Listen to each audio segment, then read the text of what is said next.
Alrighty, so do a quick audio check, see how we're doing. 100 proof whitetails, Episode 58. 58. What are we calling And this? what are we gonna do for 60? We gotta do something for 60. We gotta do some We giveaway. gotta we gotta think of something good one. Maybe we'll give away another blind. We had that pile of stuff. Yeah, we got blinds and stuff we could get rid of or Cameras. do. Off-season grind tonight. Archery, habitat, and good times is what we're calling this. So should be all good. So speaking of good times, episode 58. Yep, we're good on the audio. So speaking of good times, Good times. we had the Sip and Stroll. Yep, Met a lot of people. Had a lot of fun talking with them. sure did. Joking back and forth and talking hunting and meeting a bunch of people. We had I don't know. What do you think? How many people do you think went through? I think because of the weather and how cold it was a little slower than most years. But I think we had at least probably 50. 50, dude. They had 200 registrants. Yeah, I mean, we had 200 people go through? Yeah. No way. Dude, we hammered those bottles down. Damn. Yeah. Talk 200 people. All right. So, either way, at the Sip and Stroll, we had a little Q&R giveaway. This was the giveaway. We did not have the bottle update that we were giving away while we were there. We just told everybody that entered that we were going to be having a bottle thrown in, and the one we decided is Remus. I'll let Ben explain that. Yeah, so the Remus, we did the tasting of that at K&M, I don't know, probably last year or 2 years ago. But you can get this right on the shelf at K&M. Solid bottle, 47 proof, so 47%, 94 proof.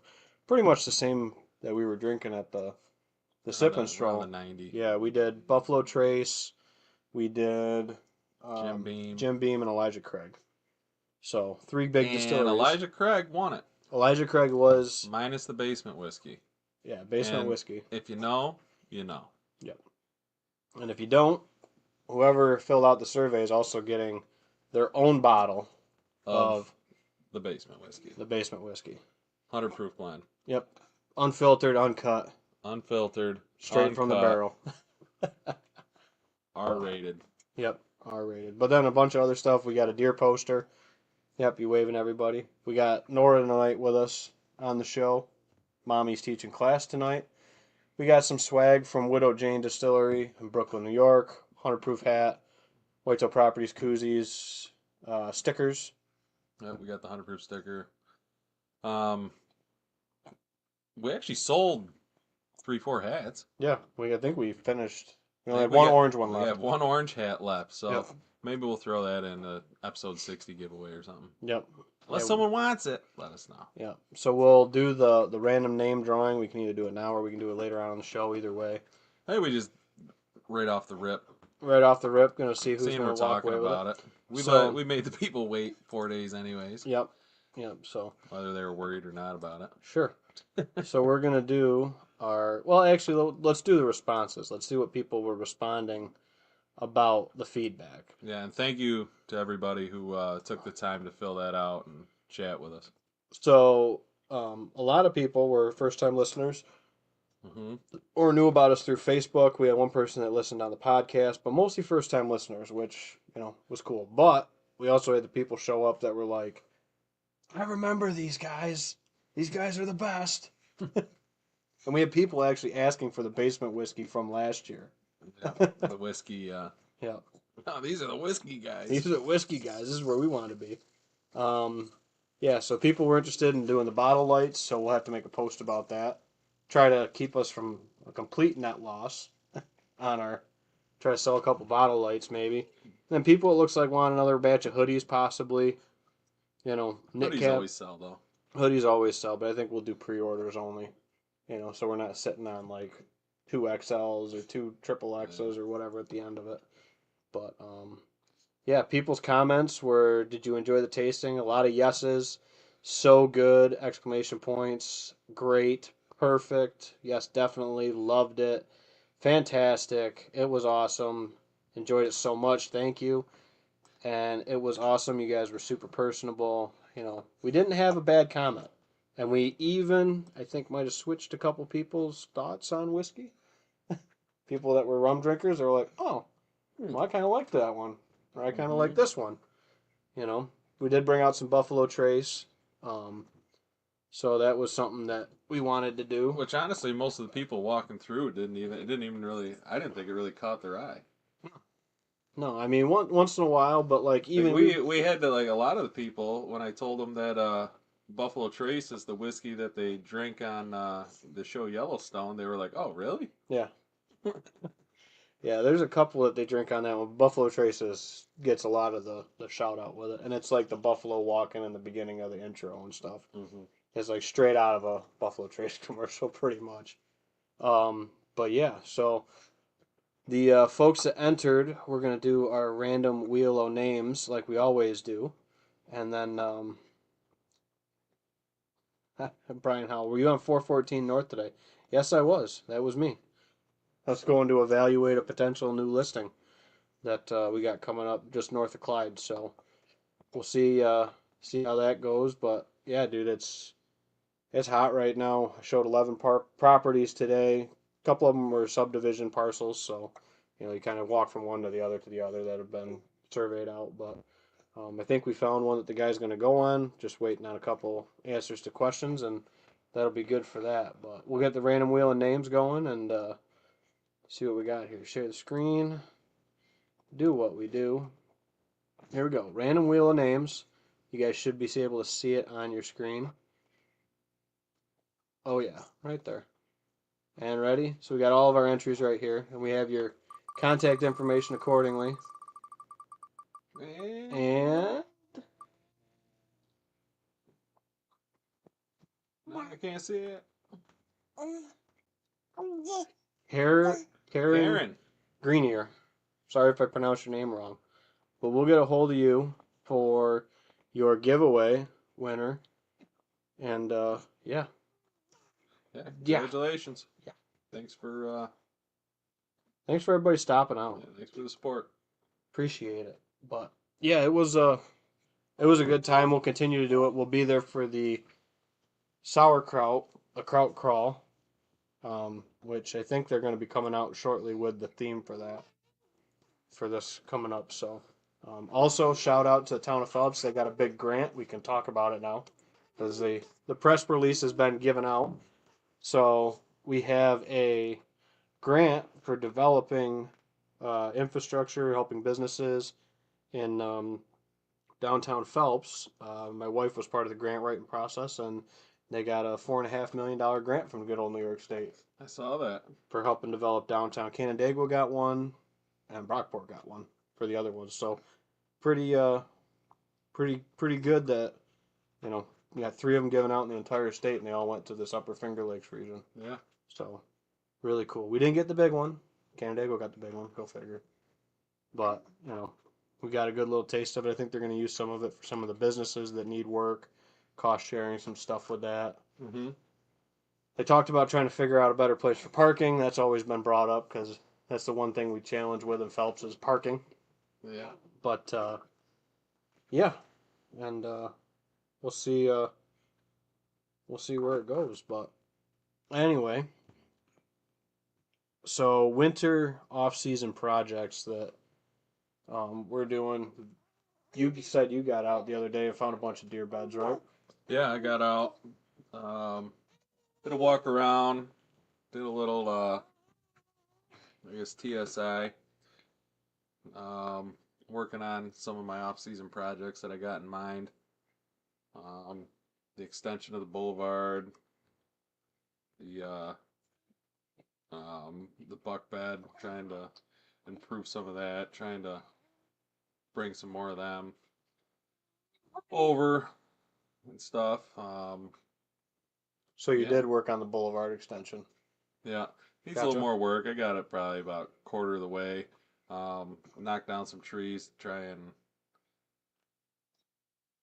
I guess block trails that are kind of sneaking in behind some of my spots where the deer could get downwind of me before I could see them. Trying to get them to move where, at least majority of them to move where I want them to go. Sure. Just trying to build, I guess, build the habitat around, I guess, where my setup is, where I chose to, I guess, sit my ass most of the season. Yeah, yeah. No, it's good. I got out, did some videos, so we've been dropping a few on the channel here and there from the uh, hunting I did. I got one going up tonight that should drop. I think 9 o'clock. I got it scheduled for with a winter tree ID, and we're gonna kind of just sprinkle them out. We gotta get over and shoot a couple over there at your piece, and I think we want to do a couple over at the lease piece and stuff like that for plans for next year with that and developing that more. Um, Yeah. some of the stuff that if you don't own the property, or have as much ability to do like management stuff on it, some of the other stuff you can do, improve, look for, etc. You know, kind of just reading sign and going off of it that way. Um, something I guess that really that I really noticed with the blanket of snow we had out there. You could see where all the beds were, and obviously the tracks, and they're definitely hitting the turn up bulbs pretty hard right now. Hitting the 100 proof. Yeah, they're hitting the 100 proof pretty good. But one of the things I noticed is the deer beds. Majority of them had overhead cover, like how a pine tree will have all its branches and they kind of have cover. Majority of them were honestly there was 5 beds around one tree, and it was a big wide pine tree, and they were all underneath it. Yeah, one of them. I think there's Like a couple it's cedars up almost in like there. yeah, like they preferred a little bit of the canopy. I think that has to do a lot with we were a And it little might be bit the time of year sure. because they're trying to, I guess, maybe get out of some elements. Yeah, I think that's part of it. That what little bit it does provide some thermal benefit as well. That they can stay a little warmer under there, not hit with as much wind, especially. And You then know, the other, yeah, to that point, not to cut you off, sorry, no, go for it. but to that point, and it's on a big bench shelf on the side of a hill, and this bench shelf kind of where the bedding is, it kind of gullies down, and then it hits a little shelf, and then drops down pretty severe. Well, that little gully in there that'll get them right out of the wind Yeah, on that hillside. The hillside will come down and almost like have like a little saddle on that hillside. Um, that is right there is where pretty much all of the beds were. yeah. And I'm Well, guessing that has to do with getting out of the wind. well, and I bet a lot of the wind comes up through there and kind of swirls in that little pocket bowl saddle too, and Hmm. you got some of that too with it. But And it was on, they were all on the east side of that gully. gotcha. So would be protected from the wind then. Yeah, the west they'd be protected From from that here. west. The west, probably a little bit north too. Yep. Sure. Sure. Well, that makes a lot of sense. All the way around. But But it was kind of cool going in there, and with the snow, you can see a lot more and see a lot more of what they're doing back yeah. there. And some of the other cool things, like we pulled a couple cameras here and there. We've got some new bucks that showed up on some of our pieces Hmm. that we didn't even have during season. So when you have good pieces and you manage them, I tell this to people all the time, don't be completely bummed out if a lot of your deer got shot this past year because good properties end up being like vacuums Hmm. and you attract more deer back into them year to year to year. Um, And to add on to that, going to the good properties. I mean, how it's a vacuum to other deer. Well, if you're worried about the deer take, and that is also a reason why the whole deer management thing, because the property's only going to hold what the deer can what what it can sustain, support, what yeah. it can support. So by managing that, the numbers, you figure out a good number, and what you think that property should hold, Hmm. and you can mess around with it. I mean, that's a good way to try and keep them there. Yep. I don't know, the biggest thing is definitely pressure during season, but in the off season, um, I would say yeah. So I mean, like Ben said, if a bunch of your bucks, the neighbors shot or you shot one and all your neighbors shot one, you're like, Lost a well, couple of cars or yeah, whatever. I'm not gonna have any bucks. Well, that those deer were there for a reason to begin with, and other deer are going to find it also. Mm-hmm. You know. And that buck that was there just maybe once or twice that wasn't maybe as aggressive, now there's a spot opened up in the roster for him, and he can slot in too. And he might make that his, Yeah, his like, primary spot. yep. And we saw that with a couple bucks over the years. Like Hornet was like that. I think Six Pack was like that. Mm-hmm. A couple of them have been lifers. Dono, St. Patrick, Outlaw. Some of those bucks were lifers. Curly, I mean. Mm-hmm. But some of the other ones, dude, was like, yeah, he showed up this year. Bud was one of them. That was a show up that year buck. Hornet was a show up that year buck. Yeah, Six Pack from this past year was like that. So we get a pretty even mix. But once they get into, you know, they slot in at 2 or 3, and you can grow them up a little bit and start developing a little serial killer board for them. And you never know what's going to happen with them. And it's not just, I guess, numbers going down or a slot opening up. Look at what's going on around your property and the neighborhood. I mean, is habitat being taken out? Is development being put in? That's going to push these other deer that weren't normally around towards you if you have a more desirable area. Sure. Sure. Like, someone putting in a house and they go in and they doze out 2 acres of prime bedding. Well, they got to find somewhere else. Yep. They're not going to be sleeping next to the guy's garage. Yeah, it's displaced. There's a lot of displacement that happens.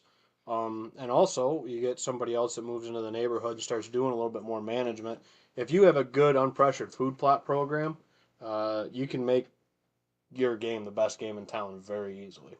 Mm-hmm. Again, are they going to go someplace else? Yes. I mean, even on 1,000 acres, dude, you can't keep a deer on 1,000 acres even. Unless you fence them in. But yeah, unless you fence it. But it's one of those things where you just manage their time when they're on the property and you make them feel as safe as they can be, and they can spend a majority of their hours on a property. Even if you're managing 20, 30, 40 acres, it doesn't have to be hundreds and hundreds of acres. You just have to hunt it smart. And it comes down to more micromanaging a piece. I was actually on my smallest consult I've ever done the other day. It was uh, 3.7 acres with his house. And again, things sets up mega sweet, like killer spot. So again, but he knows, and like we talked about, I was like, you can't go to the back corner of it. You have to bring them off that back corner and bring them up into the property where you're not blowing stuff out, trying to hunt it and set it up. And again, strategically, the way we're felling trees specifically, so when they're on the property or coming to the property, kind of similar to the boulevard, makes a big funnel through there. So they got to come past your bulletproof stand with the right wind that you can slip in and out of, that you're putting this big hickory tree that you're hidden really well. Mm-hmm. We talked about the strategy on how to face that stand even. Like that was something that I talked to just about everybody about because, everybody as people, we think off the front of our face because that's the way our eyes are. But when you're hunting, you want to think from your nose to your shoulder because that's your strong side, whatever that is. Right-handed, it's to that left, and if you're left-handed, it's to your right. But it's everything from your nose to your shoulder and over your shoulder. That's all your strong hand turning where you don't have to fight your body with it. So those are things that goes into the strategy behind it, and it has to be even kind of more micromanaged the smaller piece you have. Mm-hmm. When you get a big piece, you can kind of broad brush stroke a lot of stuff.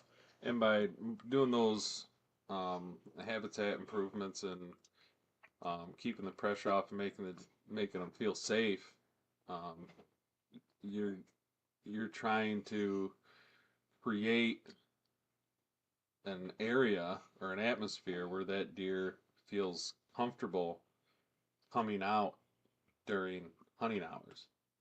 Because, everyone hears it and it happens to everybody. I don't care how good your piece is. He's always at night. He's always at night. I always got pictures of him coming in at night. Mm-hmm. Wow. A lot of times it's a pressure thing. Yep, it could be a pressure thing. It could be a cover thing. If a lot of your deer are not coming out until that last 10 to 15 minutes, yeah, it could be because the cover and where they feel safe is a little ways away from I'm assuming that food that you're hunting, or you're set up and they're moving through to try and get to the food.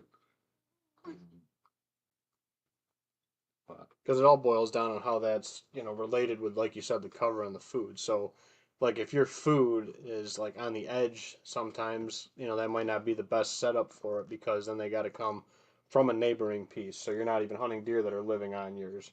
But each property is different too. So that's kind of a broad generalization. But having that balance of flow for movement ends up being, critical. And finding what the low hole in your bucket of the neighborhood is it cover? Well, then you need to work on cover. Are you down in, the southern tier where food's the big limiting? So then you do, more food development maybe, and maybe that's just in the form of, some timber cuts to make, even just good browse and, cover that equals food kind of setup. So it's all different, but I mean, it kind of, you know, and there was a couple different variables with the buck I shot last day of rifle season this year. Um, One was he was wounded, and I think he was trying to get as much nourishment in him as he possibly could to stay alive. oh, 100%. I think was a big part of it. But another part was that he's trying to stay alive, so he's just not going to go out there if he feels like there's something out there that's going to hurt him. You know what I mean? He felt So, safe and he felt. and I shot that deer 3 o'clock in the afternoon on the last day of rifle season, and he was standing smack dab in the middle of that food plot. Unpressured food. Unpressured food. Yeah. So there's. Because you really hadn't hunted that since opening day. Maybe once or twice a sit, but that was really it. I was, like I always do with the rifle, because with a rifle, I'm I'm setting up for 200 yards. If I can get that deer, a shot at that deer within 200 yards or less, I'm comfortable. So, I hunt a lot of the outskirts during Yeah. during gun Well, season. get It's on kind the of like absolute. early bow. Yeah, like I'm you're not saying. walking through the food plot, or I'm not walking into the timber to get to a stand with my rifle. I'm I'm kind of trying to keep all that cover for the most part untouched, unless I have I guess a gut feeling that I need Sure. to make a move, Yeah. or I have camera evidence that shows like, hey, you know, this buck's going through there, and I should be able to catch him 15, 20 minutes before he gets to the food there. But by the time he gets to the food, if I'm hunting on the outskirts, it's too dark. It's already past shooting light. I can't get to him, so I'm just trying to get a little closer to his movement. Yep.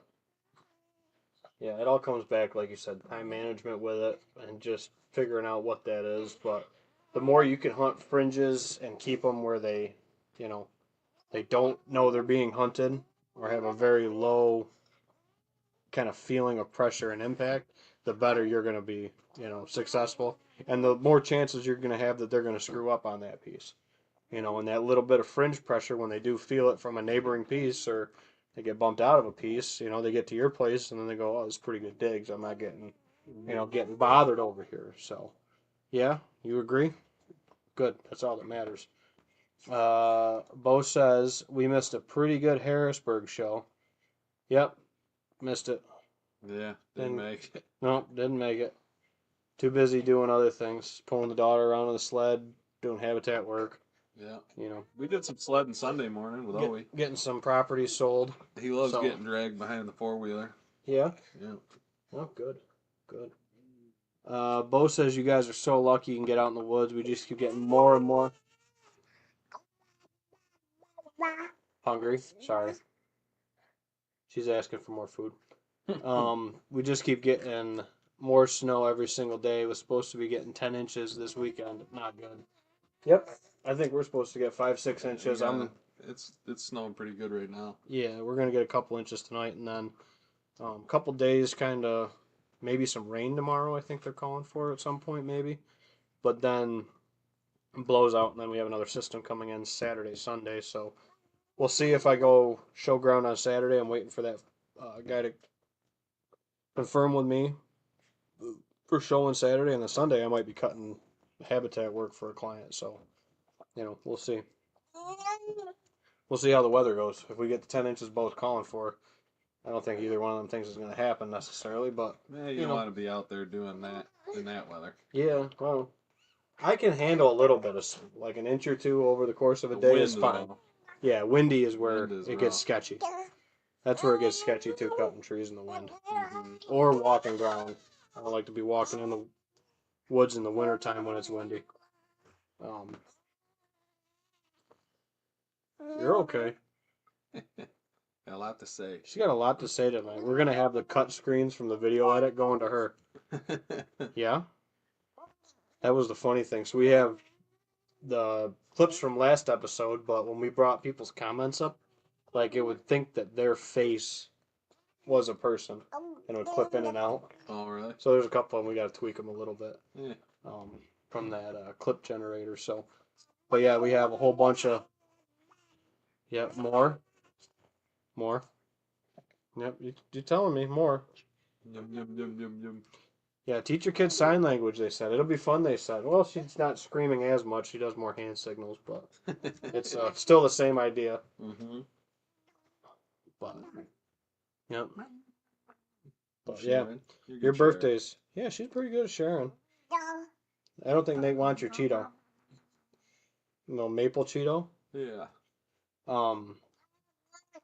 Jerry tuning in says I'm getting ready for the day at Runnings. Cards and a banner. Hammer sent me some stuff, stickers, sample packs.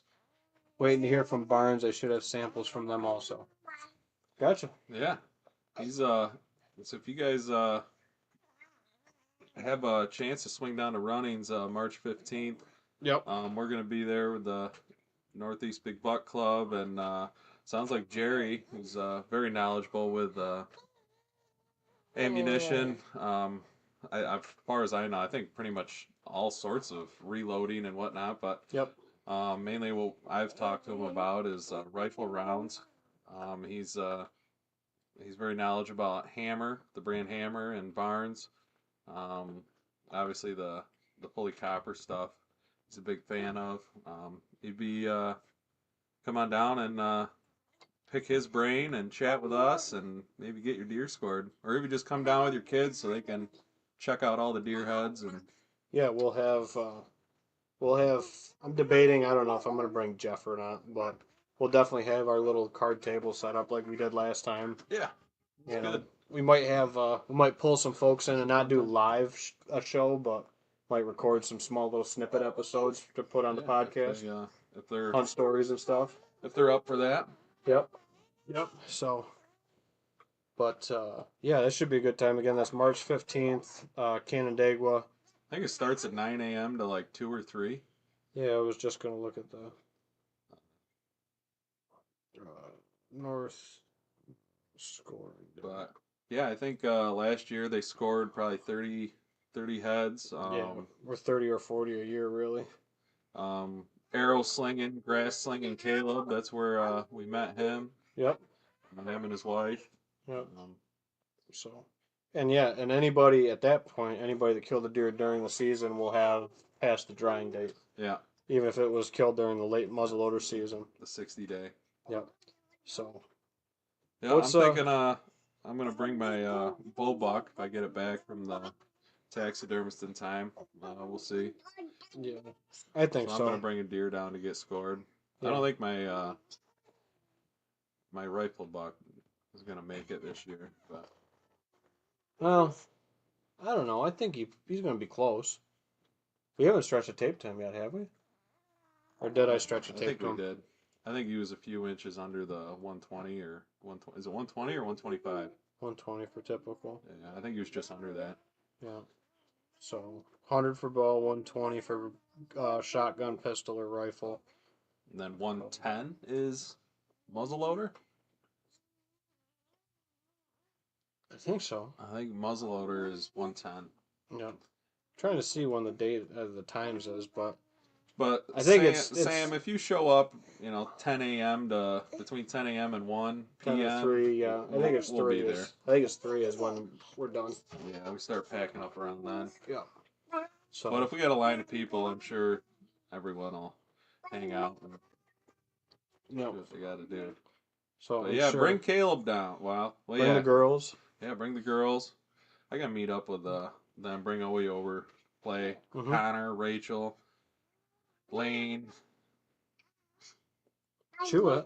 And the little guy Wyatt. I gotta get Owie over there to hang out with them, play in the snow or we'll something. see. I'm thinking we're gonna see him because Sam RSVP'd, I think, for Nora's birthday party. I'm assuming Connor and Rachel will probably RSVP as long as they're in town. Yeah. You know. Well, Connor works out of town a lot. Yeah. I don't even know where he's working now. I forget. He was off doing a punch list at some factory. His truck's always loaded down with ice fishing gear, so I think he's doing a lot of ice fishing. Yeah, I think he's going too far. I think he's working remotely from the ice, wiring switches from Oneida. We're doing a lot of work in Onondaga County this year in Oneida. That's the best place to do it, from the fishing shack. Yeah, but yeah, Sam. Yeah, we definitely need to get the kiddies together and do some stuff. The weather's getting a little more mild. Like if it's 30 degrees, we're gonna bundle her up and put her in a sled and pull her around the yard. But yeah, Sam, did Caleb get his buck back yet? I'm just curious. I haven't heard much from Caleb either. So I know. Well, it's of course the year our taxidermist says he's gonna be off. I know, and then we bombard him with everybody's best bucks they've ever killed. It couldn't have been last year when I didn't kill one. Yeah. Oh well. I don't want to rush him. He does a good job. Yeah, that's the one thing you don't want to rush. He's good to us. You don't want to rush your taxes, and you don't want to rush your taxidermist. You know, both of them will get you in trouble for different reasons. But yeah. Archery leagues is what we're also doing this time of the year to stay sharp. We talked about, and I'm hoping we can do it.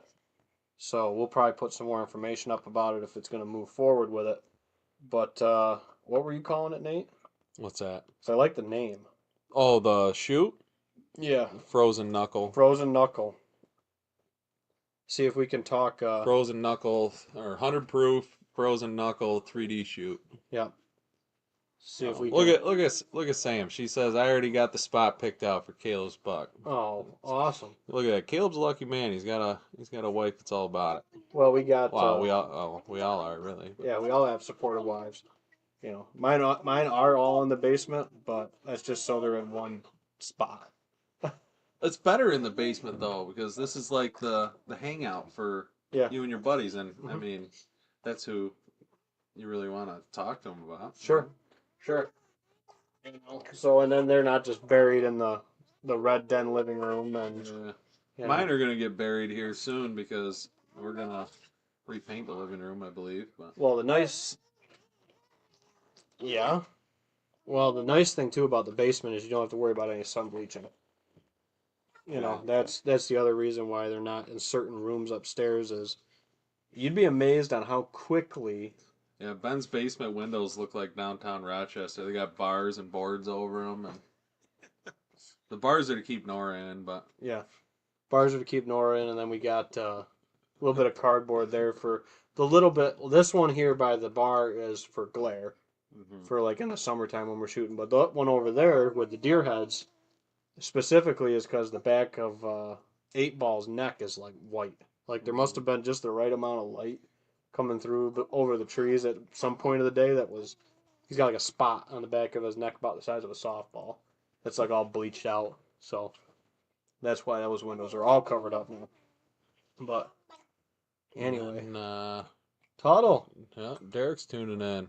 All the way from Idaho. Unless he's fishing in Montana tonight. Yeah, somewhere else. You never know where Derek's going to be. Yeah. That could be a thing, Derek, that you do on YouTube. Where's Derek? Yeah. Blah, blah, blah. He says, good evening, fellas. Hope you guys are having a good night. Yeah. Yeah, any day we can get together and talk deer hunting, Derek, is don't bounce you. Is a good evening. Don't bounce your head off the table there.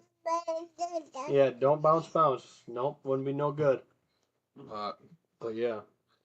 No, it's been, archery leagues have been pretty good. You know, I don't want to jinx it, but you and me have been going back and forth pretty tight. There's only one or two other people that are right up there, so yeah. Hopefully we'll bring it back. We'll see. Run it back. We'll see. There's a couple guys there that are turning it on the past 2-3 weeks. Well, we'll you know why we're doing so good is because Jake's no longer shooting the same night as us. He's a pro now. Well, Jake is the Eagles won the Super Bowl. Yep. So Jake, he's a big Eagles fan. He's on cloud 9 right now. well, last I knew, he had a bad fever, and he was real sick. Oh no, Yeah. that's So- too bad. That sucks. So instead of enjoying the Eagles' second Super Bowl, he sounded like he had a pretty wicked fever and the sweats and the chills and all that stuff. That's no fun. Sounds like that flu cold or whatever that's been going around for everybody. Mike's got it, you know, a couple other people. It's probably where he picked it up from. He probably gave it to Mike. He does spend a lot of time down there. Probably gave it to Mike. So I swung in to Heritage. Was it last Friday? mhm. Picked up some arrows that I ordered, and I got to sit down and talk with Lou and Jen. Holy smokes! You actually got some. You actually got some arrows that match again, or did you buy like 3 of this one, 3 of that one to throw Jen off? I got 3 that match. So that's and just I only an buy them inside 3 at joke. a time now because they're $20 a piece. Yeah, expensive. Holy. So now I got 3. I got in my quiver with my broadheads. I got 3 to practice with. Yep. I got a couple that I can refletch myself. But I had an expensive one 2 weeks ago. oh yeah, I had you a Robin Hood. I had a Robin Hood on warm ups, but like you told me, it wasn't a 10, doesn't count. I'm just picking on you. I liked the spot I was aiming at.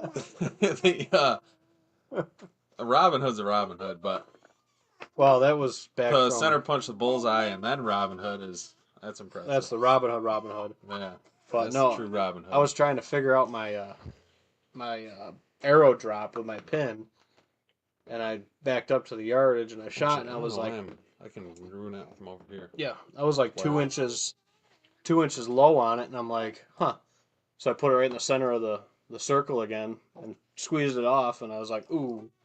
I was like, that didn't sound like a slap. It had that hollow but solid kind of, and it's like, oh. Yeah. I looked down there and I could see it sticking out. goes. I'm like, oh shoot. There goes $40. Yep, there goes a whole bunch of money. But yeah, the Dilf here, he says the Whitetails Unlimited banquet. We cleaned house on that last year. We did. You won 2 guns. Nora won 2 guns. Nora won 2 guns. My wife won a gun. Tim won 2. Tim won an auction, I think. Well, he won one. He won a raffle, and then he bought one at the And auction. then he bet on one. Then I Yep. think we also won a door prize. Yeah, we won a couple. Well, I won a couple. It was nice. It's actually nice for me just because it's only 20 minutes from my house. Well, and, It's not far over there in Palmyra. The Palmyra VFW. yeah, that's where they did it. Yeah, it's got the big tank Mm-hmm. or helicopter out front. Tank. Tank. That was Helicopters in a tank. Shortsville. Yep. But no, that's a good time, and there's not many banquets around anymore, dude. No, that was a good one. I mean, I thought everything they're giving away was decent. It wasn't just a bunch of Mhm. knick-knack stuff. But it seems like that's what a lot of the old guys complain about, or older guys complain about, like the NWTF banquet. They talk about how it was back in the day where they'd give away canoes and they'd have The just tables and like the bench. guns. He goes, they just said now it just seems like a bunch of art and knick-knacky stuff, and a lot of them I know they always say it was way better back in the day. Mm-hmm. But So yeah, there you go. It looks like May 10th at the Palmyra VFW, the Whitetails Unlimited banquet. It's a good one if anybody wants to look into that. I forget which chapter that is, but yeah, they do a good job. They've been doing it for a while now. Yeah, well, yeah, I think the whole family. Yeah, Enjoyed it. Hannah was there, Liza was there. You know, we bought a table for Whitetail Properties there, and I don't know if we'll do that again or not. I think we probably Yeah. will. Tim was generous enough to buy us a few tickets. That Mm-hmm. was real nice. Yep. Yep. Derek, he chimes back in. He says, I was out ice fishing in Montana yesterday. Nice warm, -14. I had a hard time keeping the holes from freezing up, and yeah. I can only imagine, BTU dude. heater. So when it's that cold, I mean, how thick is the ice? Like, do you need an auger extension? I don't You know. know? That's got to be over 15 inches. Gotta be. Almost 2 foot. Gotta be drive your truck on it, frickin' Yeah, you see them thickness, dude. videos of guys like on TikTok or they're drilling through, and you're like, when are they gonna break through? And they're almost to the actual handlebars. Well, And by the time they break through, and then they pull it out and you see that it's got a frickin' 2 foot extender on it as well, and it's like, holy Jesus. smokes. Yeah, those are the guys that are driving their diesel pickups out there. Yeah, pulling out actual like sheds, Yeah. like that we got in our side yard. And they're pulling them out there for ice fishing sheds. Yeah. Minnesota, Like Wisconsin, and yeah. stuff. Like the movie Grumpy Old Men. Yep, you got it. Yeah. You got it. Wow, you're just woofing down these little cuties tonight. These are one of her Ben, your favorite dad things. says everything was better back in the day. Everything. Yeah. Yep. So shout out to my dad and my mom for watching Nora today while I went and showed some ground. While Hannah was at work, and then they helped me with the decision making process on everything from where to put the sticker on the closing gift boxes to what was included. We even included some of their jams that they made. So it's homemade, organic, good old. There's blueberry, blackberry. I think those were the only two we put in these. Just how Grandma did it. Yep, just how Grandma did it. But I forget what. My Mom's gonna probably chime in, but I think they did 400 jars this past year. Damn. 420 something jars of jam. So, yeah, they went a little jam crazy. Hey, So that's all right. So, yep. And then I got some good old New York syrup in there, pat decals, all that good stuff. I know me and Liza have been getting into the canning and the Preservatives and stuff. Yeah, the freezing. That's a lot of stuff out of the garden. Yep. Absolutely. Derek, he says the ice was about 20 inches. Oof. That's plenty. That's thick. When I was fishing part of the Clark Fork River, so the ice is sketchy. Yeah, I can imagine, dude. You got a river under you. Moving water. Jesus, Derek. The river drops, but you got ice above it with air. Derek, Derek, go home. Careful. Be go careful, home where dude. it's safe. Yeah. Derek's a wild man. He likes to live on the edge. Yeah. So I'm wondering, he's got a leucistic cow elk out there that he's been trying to catch up with. And I'm hoping that he does one of these days. That would be cool. Yeah. And we're pretty sure that it's a young one because of her size, But Yeah. it sounds like she, I think, made it through this past season again. You could tell me if I'm wrong, but I hope he's been, seeing her around. But he also, we talked about it a couple of shows ago, talking about what you can do this off season is get a good grunt call that sounds like a good grunt call. You like your mad call, right? And I'm a hooks guy. Rip roar. Yep. That hooks one has always been my go-to for the last probably 10 years. And that's what Derek grunted his buck in with. He's like, I don't even know where I got that grunt call. It's this wooden one. I'm like, that's the one I left you when I was out in Idaho hunting with you. Yeah, Ben gave all of us one. Yeah, I think everybody got one that one Christmas. That and Sturgis all-weather whitetails book. Yeah. Yeah, it was good. Yep. And you can tell people like Nate have read it because they're the ones that kill out of all those people. But yeah. Nope, it's It's a pretty good read. I got another one. It's an older one that my grandfather, after he moved, he had a bunch of whitetail books. oh yeah. I forget. I want to start reading that one. I'm finishing up that one Mark Usick book, Mm-hmm. Fly Fisherman. Guy I met up in Old Forge. The art guy. Yeah, the Yeah. guy that did the art. I've been reading some of his stuff. He's a pretty interesting guy, very down to earth. I enjoy Salt stuff. of the earth kind of guy. Yeah, I can relate to a lot of, I like how he brings life into fishing and everything like that. Yeah. Trying to think what else. Derek, what were you fishing for, anyways? Oh no. Only up to her ankles. Whew. Oh, that's all right. Wet feet still suck. Yeah, up to her ankles. Man, yeah, that's scary.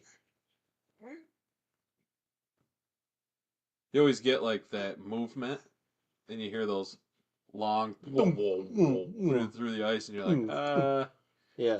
the ice making cracks. Yeah.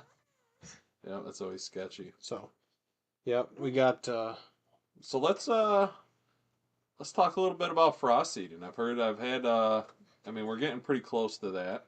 Mm-hmm. Last year I think it was a little earlier just because of the weather we were having. The warmer weather. And we didn't have the snow cover. Sure. So I feel like maybe the frost seeding is going to be a little more into March. Where last year I frost seeded middle of February just because the way the weather was panning out. So I guess in my opinion, I know I've had quite a few people come up to me and ask me about it. I just watch the weather, just see when you're getting those, you know, high 30s, 40-degree days, and then the nights drop down to the freezing because that's what you're gonna get. You're gonna get those little. It's when the ground freezes and expands and contracts. It's when it works the seed into the soil. Mm-hmm. So that's the kind of thing you really want to look for is when you get a little thaw during the day, and the nights it freezes back up. Yep. And some of the good times, or good places, I guess, to do that would be existing clover plots. Yeah, Is a really good one for that. the type of seed you want to frost seed. Yep. Yeah. Clover is going to be your frost seed, and clover chicory is going to be your frost seed, and kind of mix, which is what the 100-proof spring mix is. Product placement drop. Which that's ready to rock. As soon as orders start coming in, I got the mix down. It's ready to go. Yeah, we had that Saturday. Yep. Look good. Look sharp. Yeah. Yeah. So that's good for, like I said, seeding into existing clover if you're trying to spruce it up, or if you got a brassica plot that's ready to rotate out of brassicas or turnips. You can put it in with like cornfields if you get good weed management, going into it. Mm-hmm. Unless you plan on doing your like grass control or broadleaf control, after emergence or whatever. We got a little. Thanks, Uncle Nate. Yeah, mess there. Yeah. Yeah. But yeah, the 100-proof frost seeding that's going to be coming up here March. So if you get your seed now, you'll be ready to go once we hit our good conditions in March. Yep. Um, So another thing, I mean, some people are finding some sheds. From what I'm seeing from trail, I pulled my cameras. Was that a week ago? Did you pull them all out completely? No. No. No, Just pull some cards. I just pulled the cards. Honestly, a lot of the smaller bucks are dropping. You get. Well, I think lower testosterone levels and stuff has something to do with that. But all my 2-year-olds are holding. Yeah, all the 2-year-olds still got bone. But it seems like the older bucks, like I actually had a lot more survivors than I anticipated, honestly. Mm-hmm. But yeah, I'm guessing they were all around the 3-year-old range, and they were all still holding both sides. And I had 3-4 of them that I think are 3 that survived, and then that new guy that showed up with that split brow. Yeah. I think he might be a little. He's older. definitely going to be a 2-year-old next year. Yeah, definitely a shooter 2-year-old next year. 100%. I think we should, for our next hoodies, like have the logo on the front and on the back just be like 2-year-old killers. It's like maybe a couple for you and me. Yeah. And Jesse. 2-year-old killers slapped across the back. Be funny. Inside joke for everybody that's wondering. Just an inside joke. But yeah, we got speaking of that, our ages should be coming back here shortly. Probably end of the month. We were just talking about that. Yeah. So but I think majority of the deer are still holding. Yeah. And it seems like, I don't know, the past 4-5 years I've been shed hunting with you pretty regularly. Mm-hmm. I mean, it seems like middle of March, end of March is really the best time to really When we get snow break. Yeah. really get out there when that snow thaws, and yeah, I think it seems like most of them have dropped by mid-March, end of March. Yeah, I think you're getting close to 90% at that point. This year, I think if we hit another hard cold snap, I think it'll drop some more off. But it is a harsher winter, so maybe they'll drop. Unless sooner, you're walking goat paths, or you're looking at a giant shed, which there's not that many giant sheds out there. It's hard, dude, to even see them in 4 or 5 inches of snow. Yeah. It's hard to find them when there's no snow, but 4 or 5 inches, I've never had a lot of luck pulling them out of snow. Um, so that's about it. But yeah, I would definitely say too, the longer you can wait, the less you'll push them off of a piece, Hmm. and push them to where you can't possibly shed hunt them. Well, that goes into the whole, you know, Pressure. the adding pressure, habitat work. Hmm. You gotta. What do you what are you more interested in accomplishing? Finding the sheds or getting some work done while you got time, or Sure. the time's right to get out there and maybe drop some trees or Yeah, do some frost seeding I and stuff. think right now some of the best things you can do for deer is get out there and drop some trees. And we'll talk about that in the habitat videos and stuff like that that'll be on the YouTube channel. Some of the reasons why, some of the tree species identifying that you're dropping this time of the year, so on and so forth. But that's what's feeding them. They need that fiber in their diet from the woody vegetation because that's what they're getting into the science side of it. That's what their stomach biome has changed to. The bacteria is literally changing and developing. Their metabolism's changing with that. That's what they need this time of the year. And then people that go out and like corn feed them or something like that shocks their system and can actually kill them. They could build up that acidosis in the stomach, and then that can kill them. A lot this time of the year. Or if they get turned on to dumping a whole bunch of So high sugary stuff or whatever, for would that be example. considered like a horse colicking? I guess kind of similar. It's just it's overloaded with nutrients basically.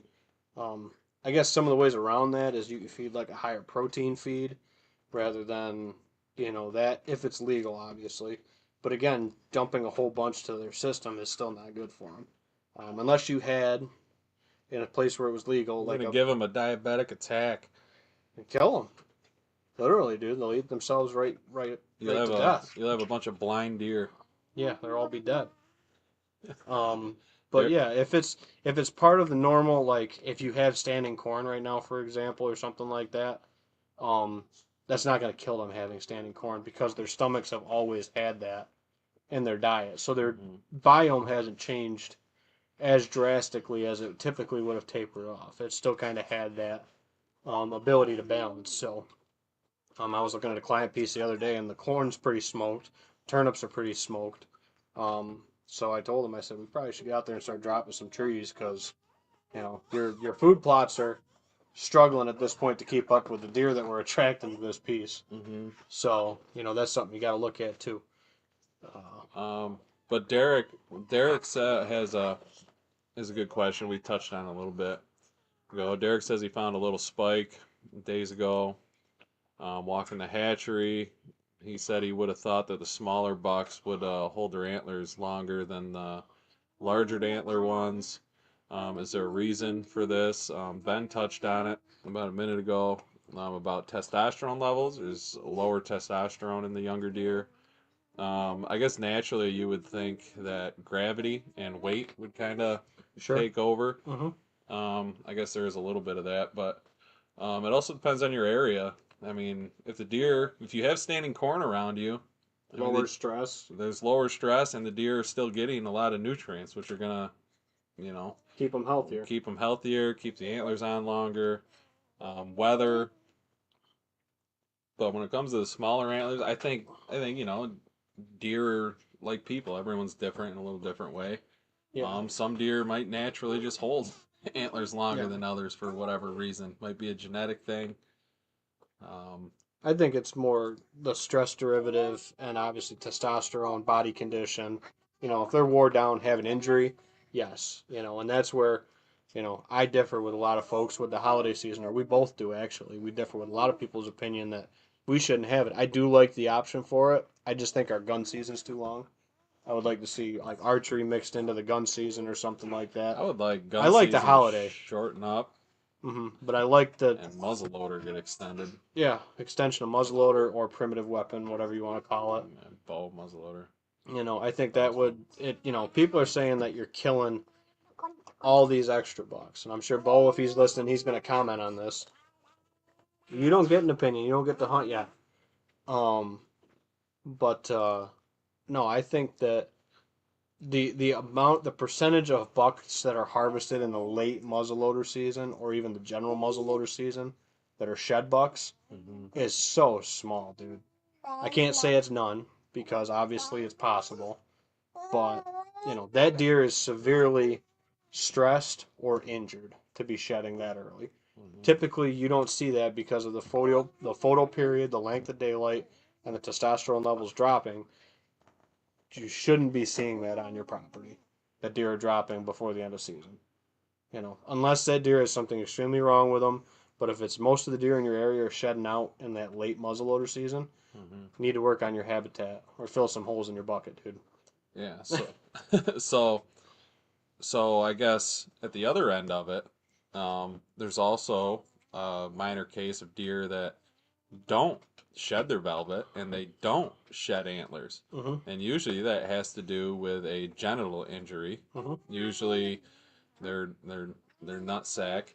And when you see that, you'll there was a deer I believe that was shot in Canandaigua or Frank, Farmington area.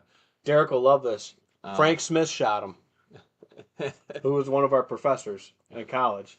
And the deer just kept growing like a bush on its head. Like it just kept It's all adding fuzzy and to the mass. It was all fuzzy. It was goofy looking. Sure.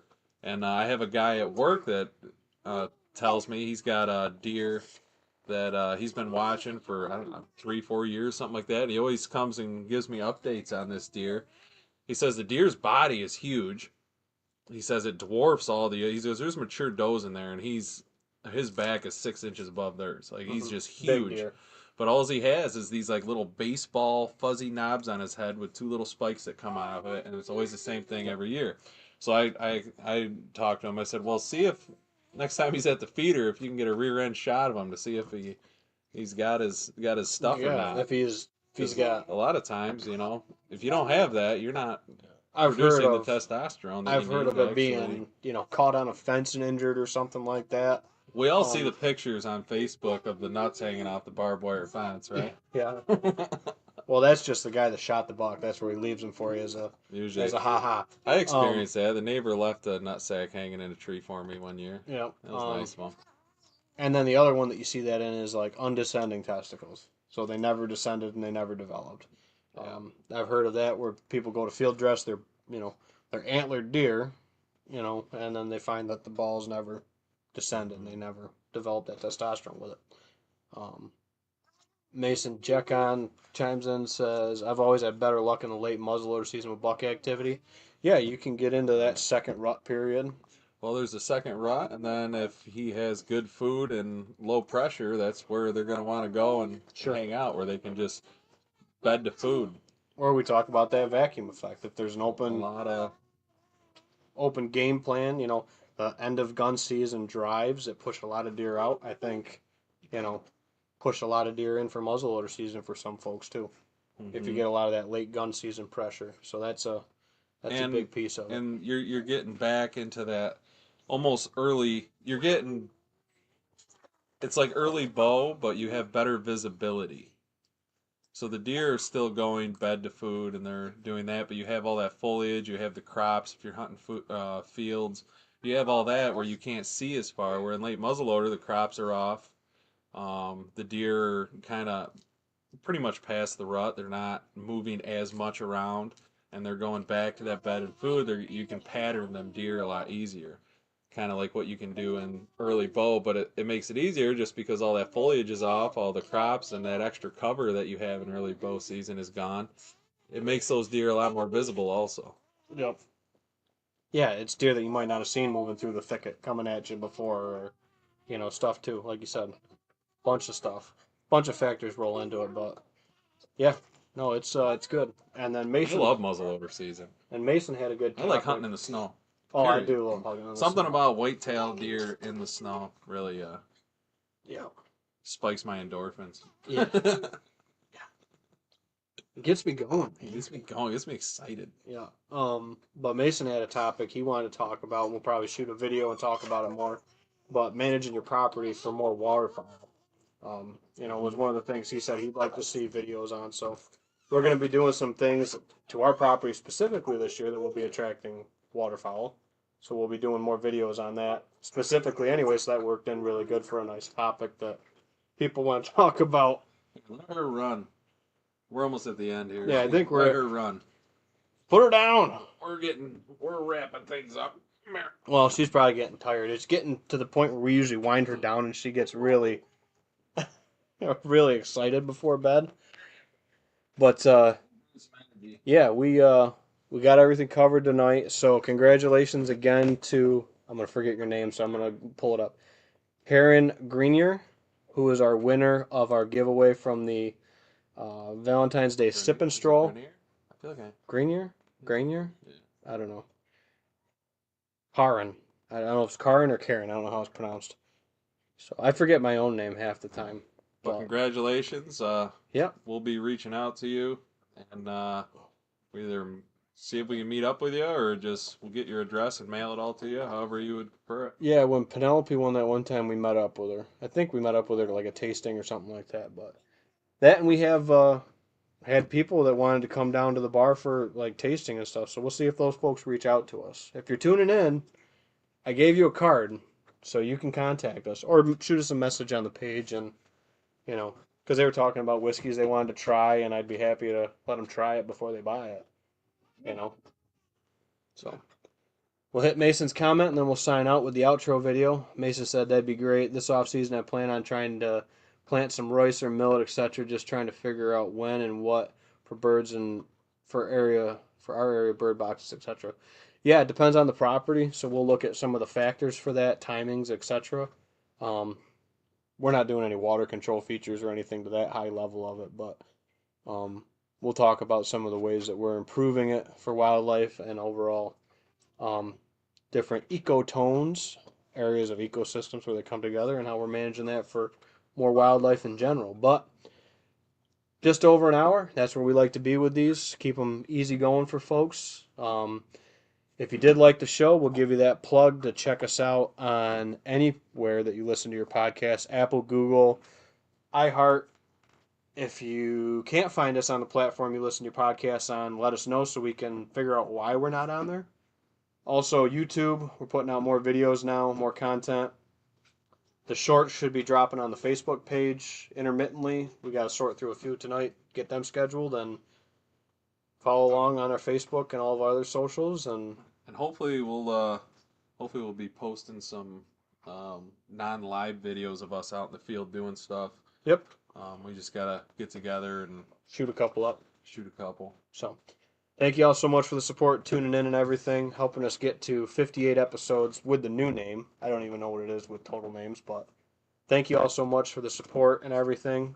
And if you want to see something figured out in a video or covered, we'd be happy to do it for you. So just let us know. And until next time, guys, be safe, shoot straight if you're out hunting. See ya. Have a good one.